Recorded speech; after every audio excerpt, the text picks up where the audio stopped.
cas particulier, surtout pour les syndromes aortiques de type A, c'est la tamponnade. Donc, le patient qui va se mettre à tamponner, le réflexe, c'est d'aller lever la tamponnade en allant drainer rapidement. Alors, je vous déconseille très fortement de faire ça dans un centre périphérique ou en dehors du bloc opératoire, puisque certes, vous allez améliorer la tension artérielle, vous allez améliorer assez drastiquement la tension artérielle. Le patient va passer de 6-7 de tension à 160, enfin 160, 200 de tension. Et là, vous n'aurez pas moyen de contrôler cette tension et malheureusement, c'est ce qui va être responsable ça va aggraver la rupture et être fatal. Donc, si le patient a un épanchement péricardique, il faut remplir le patient pour essayer de lutter contre la tamponnade et le drainage se fera au bloc opératoire le plus rapidement possible. Après, bon, si le patient est vraiment en train de prémortem, c'est à ce peut-être indication de faire une ponction de sauvetage, mais généralement, il y a de cuite à ce niveau-là. Donc, le message principal, les messages principaux, donc les dissections et le syndrome aortique aigu, ça reste des pathologies rares, mais au pronostic extrêmement sombre. La dissection aortique, c'est la forme anatomopathologique la plus fréquemment rencontrée. Il existe plusieurs classifications. La seule que vous devez retenir, c'est la classification de Stanford qui divise le type A du type B. Le type A, il y a une atteinte de l'ordre ascendante. Le risque, c'est la tamponnade. Et donc, on va orienter le patient dans un centre de chirurgie cardiaque le plus proche. Cette classification simplifiée, elle permet de pouvoir communiquer avec les différents intervenants, les cardiologues et urgentistes en première ligne, le radiologue et les interventionnistes, que ce soit chirurgien ou radiologue interventionnel. Pour pouvoir optimiser la prise en charge des patients, il faut établir un réseau de soins centralisé. Donc ça, chaque centralisé sur un centre de référence. Chaque centre de référence a normalement un algorithme de prise en charge pour pouvoir aider tous les intervenants, que ce soit dans le centre, mais aussi dans les centres périphériques qui sont dépendants, pour pouvoir optimiser la prise en charge préhospitalière des patients. Et encore une fois, l'importance de la coordination et vraiment centraliser les appels. À mon avis, il faut que les chirurgiens cardiaques, quel que soit le type de dissection, que le chirurgien cardiaque soit au moins dans la boucle, soit au courant du patient. Le scanner, ça reste l'examen de prédilection pour faire le diagnostic le plus rapidement. L'angioscanner multibarrette avec des coupes fines injectées. Et si le patient est instable, qui ne peut pas tenir pour le scanner, on fait le TO au bloc opératoire. Certains cas un peu exceptionnels, le chirurgien peut demander à passer le patient directement au bloc opératoire, parce que on a eu malheureusement des histoires de choses où les patients sont morts même dans le scanner. Et enfin, dans le traitement médical, le traitement anti-hypertenseur qui est multimodal avec des traitements anti-hypertenseurs spécifiques, des traitements antalgiques et surtout l'anti-impulse thérapie avec les bêta-bloquants en première intention et une surveillance de la tension artérielle qui doit être très rapprochée, invasive ou au brassard, mais avec des prises toutes les 3 à 5 minutes. Voilà, j'ai fini pour cette présentation sur les généralités, sur les classifications et sur la filière de soins. On a quelques minutes pour les questions éventuellement avant de passer au prochain orateur.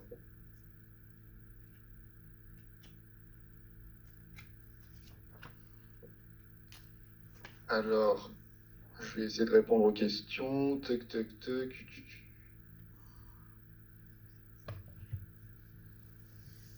On a pas de problème de micro. Est-ce qu'il y a des modifications des techniques chirurgicales?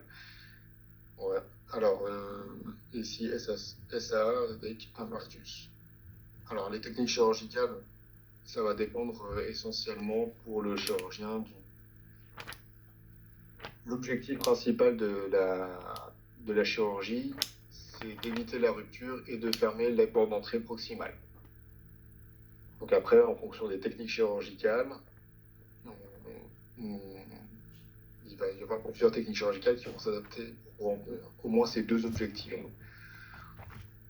Pour l'aorte ascendante, par exemple, le minimum vital, c'est juste de remplacer l'aorte ascendante sus coronaire et éventuellement de grignoter sur une microse pour pouvoir faire les micros inférieurs, pour pouvoir faire le remplacement le plus extensif et en excluant une porte d'entrée.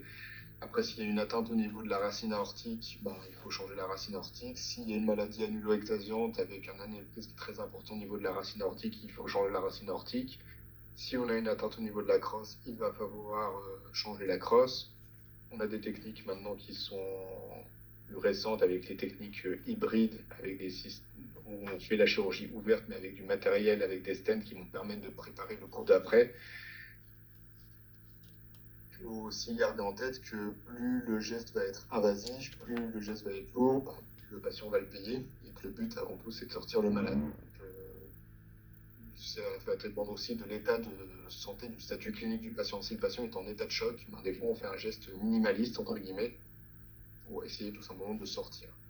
Et s'il a un anévrisme quelques mois après, ben, déjà il aura survécu quelques mois, ce qui n'était pas donné au départ. Alors concernant les syndromes aortiques avec un infarctus, alors ben, généralement c'est qu'il y a c'est un syndrome aortique de type A, donc c'est une urgence chirurgicale ou chirurgicale cardiaque. Alors l'infarctus, ça a quand même une particularité. Ça peut être un diagnostic ça peut orienter sur un mauvais diagnostic et c'est pas une faute en soi. C'est sûr que le patient qui présente le vrai infarctus avec l'ostémie, avec le sus-décalage, ben, on va très vite à la coronographie et on va très vite lui mettre les traitements anti-agrégants plaquettaires. Et malheureusement, quand le diagnostic est fait de manière, il a été corrigé en salle de cathé à ce moment-là, ben, le mal a déjà été fait, notamment sur les traitements antithrombotiques, avec notamment des patients qui vont avoir de l'aspirine, de l'Arextra, du Plavix forte dose, etc. Et nous, quand on va les opérer en urgence, malheureusement, ça va saigner énormément. Et on va vider le FS pour pouvoir essayer de corriger l'hémostase, indépendamment du geste. Donc, il ne faut pas changer la prise en charge, en tout cas au niveau des infarctus qui sont pris en ambulatoire. Il faut toujours aller en salle de cathé quand le patient il a l'eustémie. Après, il faut vraiment faire très attention lorsqu'on au traitement antithrombotique. Chargé avec de l'aspirine, ça peut aller. Chargé avec du Plavix, ça peut aller.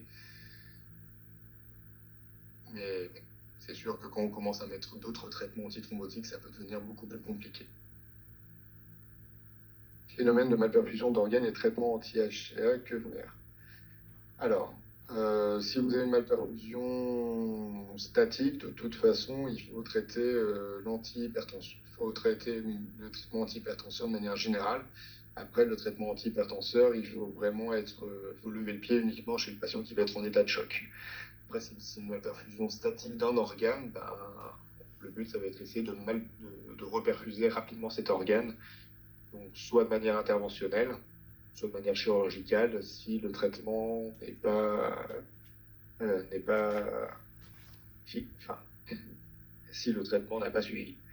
Pour les phénomènes de malperfusion dynamique, le fait de mettre un traitement anti-hypertenseur, ça peut améliorer les symptômes. C'est pour ça que dans un premier temps, si le patient n'est pas en état de choc, il faut d'abord mettre le traitement anti-hypertenseur.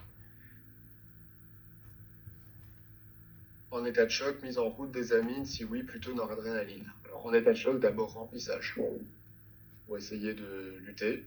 Et si on n'y arrive pas, oui, noradrénaline dans un premier temps. La dobutamine, ça sert pas véritablement à grand chose. L'adrénaline, ben, ça peut être utilisé, c'est un petit peu plus efficace, mais il n'y a pas forcément besoin d'avoir un effet inotrope. Oui, allô? Oui. Aussi, en cours. Oui, je vous rappelle tout de suite à ce numéro. Pas de souci. Alors, excusez-moi. Donc, le taux de la noradrénaline, et encore une fois, il faut être assez précautionneux et, au niveau de la noradrénaline. Hein. Et surtout, bien vérifier que le patient est véritablement en état de choc. Ce n'est pas juste sur la tension artérielle, parce que vous pouvez avoir de fausses hypotensions. Ça, c'est une erreur assez classique. Hein. On mesure la mauvaise tension artérielle, on a l'impression que le patient 6 de tension sur un bras, on met de la noradrénaline, alors qu'en réalité, il a 160 de l'autre. Vraiment bien traquer la tension artérielle et rester clinique. Un patient qui a 6 de tension, mais qui est parfaitement conscient et orienté, reposez-vous la question de savoir est-ce que le patient est véritablement est-ce que c'est une vraie hypotension.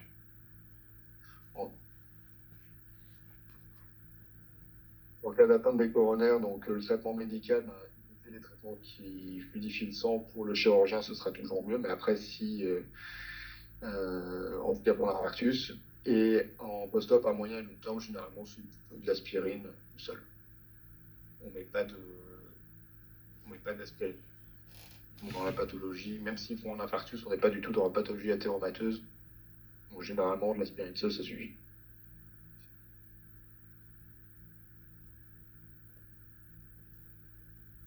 Si l'histoire de la kétamine, si morphine n'est pas assez efficace ou contre-indiquée, les contre-indications de morphine, on n'a pas forcément beaucoup. En tout cas, si vous devez commencer à faire la titration de morphine et que le patient ne tolère pas ou que vous n'êtes pas efficace, encore une fois, vous vous rapprochez avec le réanimateur local. Et surtout, si le patient il est très agité, soit parce qu'il a de la malperfusion cérébrale, soit tout simplement parce qu'il est complètement confus, il ne faut pas hésiter vraiment à intuber le malade. Donc, par rapport au niveau du réanimateur local, la plupart du temps, la morphine, ça suffit à soulager le patient. Vasodilatation, votre protocole précise une radipine, nicardipine, peut-on utiliser des dérivés nitrés type Risordan? Oui, c'est tout à fait possible. Après, ce qu'il y a, c'est que le Risordan n'est pas forcément dans tous les centres. Disons que l'uradipine et la nicardipine sont des traitements qui sont plus faciles d'accès. Mais il est tout à fait possible d'utiliser du Risordan.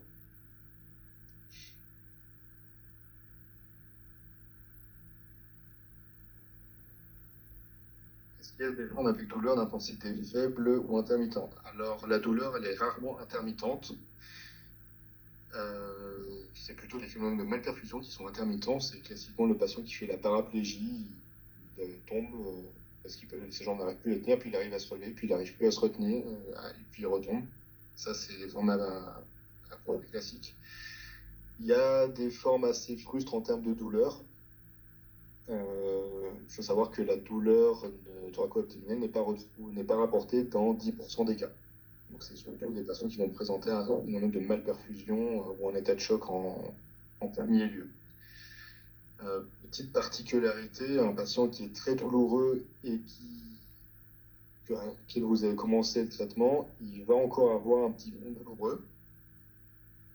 Et le patient qui est très rapidement soulagé, c'est des fois pas forcément un bon facteur de risque parce que ça veut dire qu'il commence à rompre et qu'il n'y a plus de tension adventitielle, qui va probablement se passer en état de choc assez rapidement.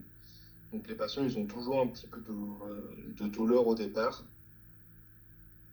Et il faut vraiment faire attention lorsque les patients qui sont soulagés très rapidement. Vous avez commencé une titration morphinique, il y a très peu de morphine ou elle n'est pas encore arrivée, le patient a plus mal. Ça, généralement, c'est pas forcément un bon signe. Si un patient a reçu des antiagrégants avec une dissection type B avec malperfusion d'organes, de combien de temps peut-on différer l'intervention? Si une malperfusion d'organes, on va différer. Généralement, les type B, des gestes interventionnels maintenant, donc les traitements antithrombotiques, on est un peu moins gêné en réalité. Après, voilà, c'est encore une fois, c'est de sauver le malade. Si le patient se saigne, le patient saigne, on trouvera toujours en manière de s'en sortir. Et si c'est le malperfusion qui vont engager le pronostic vital, encore une fois, il faut sauver le malade. En ATA aux 4 membres, généralement, plutôt prendre la TA sur le bras droit et le bras gauche. Les tensions au niveau de la jambe, généralement, elles sont très peu. Vont pas forcément être faciles à mesurer. Par contre, vous pouvez surveiller les pouls aux 4 membres, les pouls fémoraux, les pouls carotiniens, les pouls huméraux. Ça, c'est facile à faire et c'est facile pour suivre. L'apport diagnostique des dédimères pour le diagnostic. Alors ça, vous pouvez faire des dédimères si vous avez une probabilité qui est relativement faible. Douleur thoracique foireuse, vous ne pensez pas à une dissection au premier temps, vous faites les dédimères. Généralement, ils sont faits plutôt pour l'embolie pulmonaire. Et lorsque les dédimères vont être positifs, ça va être pour l'embolie pulmonaire en tout cas un argument pour aller à l'angioscanner. Et sur l'angioscanner, qui est fait initialement pour l'embolie pulmonaire, vous savez aussi que si ce n'est pas une embolie pulmonaire, vous pouvez le retrouver sur une dissection. Donc l'intérêt des dédimères il est uniquement pour les patients qui ont un risque avant le scanner qui est quand même relativement faible. Et le cut-off des dédimères, c'est exactement le même d'ailleurs que pour l'embolie pulmonaire. En gros, soit c'est négatif, soit c'est positif. Les dédimères, ils ont une très bonne valeur prédictive négative. Si c'est négatif, c'est qu'a priori, il n'y a pas grand-chose de grave et de dangereux. Si c'est positif, c'est qu'il faut chercher quelque chose. Et là, c'est un argument pour aller au scanner. Par contre, encore une fois, si vous avez un risque pré-test, pré-scanner qui est extrêmement élevé, vous allez direct au scanner. Vous n'attendez pas avec des dédimères pour pouvoir le faire. C'est d'aller très vite. La survie de ces patients.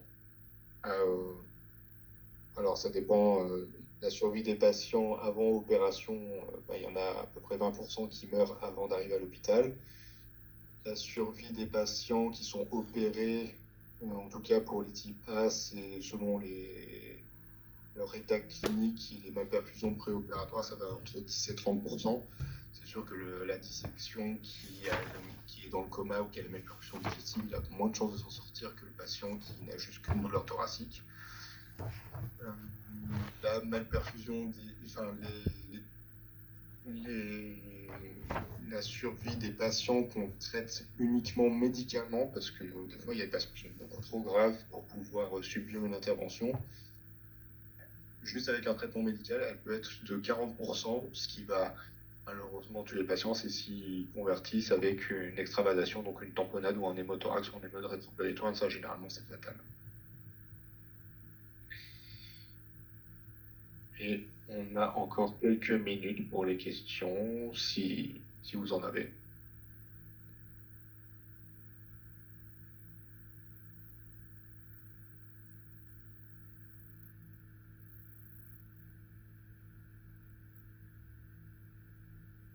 Alors c'est sûr que le protocole entre une embolie pulmonaire et une dissection aortique, c'est pas le même en termes d'injection et de temps d'acquisition. Alors ça, c'est les radiologues qui vont plutôt peut-être mieux répondre à cette question-là.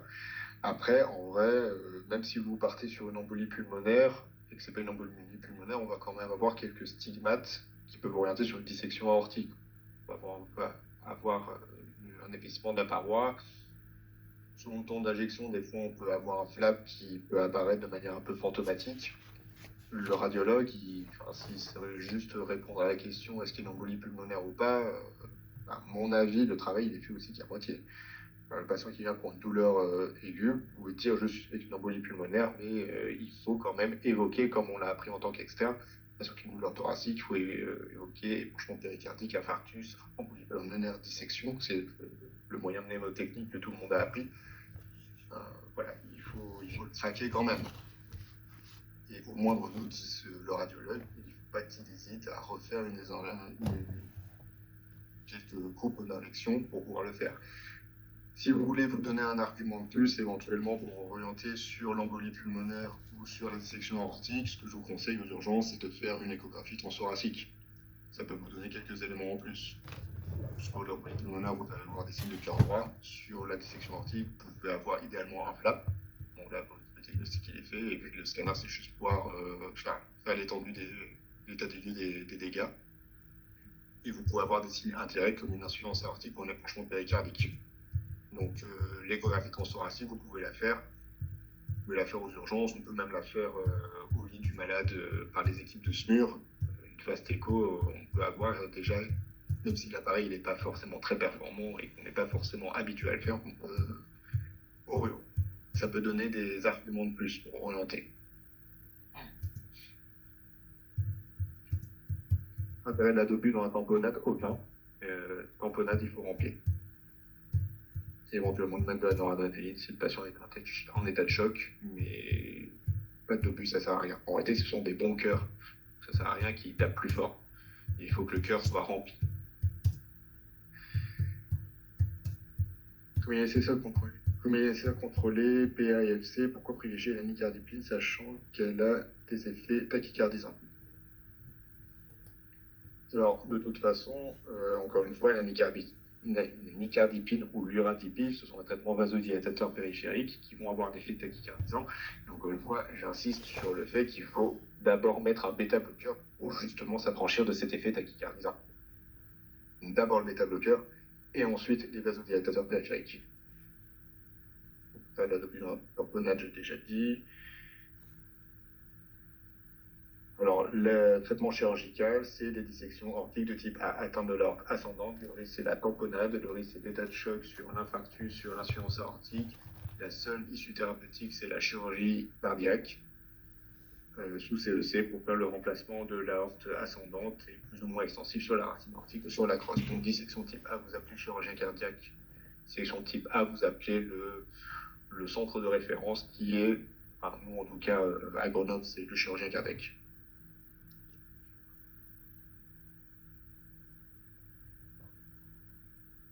Alors, s'il n'y a plus de questions, on va... Si intubation, quelle drogue? Si intubation, c'est que le patient est déjà mal parti. Alors, quelle drogue pour sédater ou quelle drogue pour en tant qu'amine? Parce que si c'est pour l'état de choc, encore une fois, c'est de la noradrénaline. Et puis pour l'intubation, là, je pense que c'est la clopidogrel, sédaté. Alors là, clairement, en tant que chirurgien, j'ai aucune notion des drogues à utiliser. Je pense que c'est vraiment le réanimateur qui devra choisir. Nous, enfin, l'impression que j'ai, c'est que lorsqu'on essaie de faire une sédation à peu près légère, c'est plutôt de la kétamine. Ça joue le moins sur tout ce qui est hémodynamique. Après, vraiment, c'est affaire de praticien réanimateur et je ne voudrais pas m'immiscer dans un domaine que je ne maîtrise pas du tout.